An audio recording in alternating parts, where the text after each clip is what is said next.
পৃথিবীর সকল জীবের কল্যাণ হোক। আসসালামু আলাইকুম।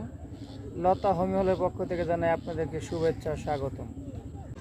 আজকে আলোচনা করব চর্মপীড়া বা একজিমা। চর্মপীড়া ছোঁয়াচে রোগ। এটি ফুসকুড়ির ন্যায় রসযুক্ত, আঠালো, শুষ্ক বিভিন্ন প্রকার হতে পারে। এটি অতি যন্ত্রণাদায়ক এবং ছোঁয়াচে রোগ বটে।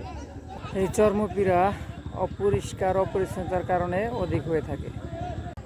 আমি এখন লক্ষণ অনুযায়ী কয়েকটি মেডিসিনের নাম বলবো।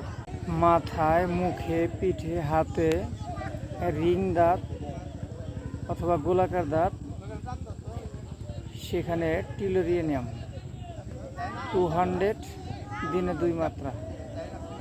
শরীরে কোনো প্রকার উদ্ভিদ নাই কিন্তু প্রচণ্ড চুলকায়,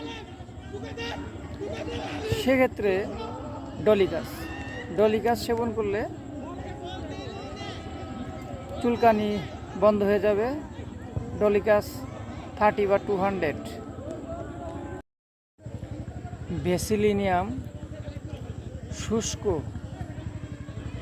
প্রচণ্ড চুলকায় কিন্তু কোনো কষ রস কিছুই বের হয় না, গমের ভুসির মতো আঁশ ওঠে। বেসিলিনিয়াম সেই ক্ষেত্রে মহা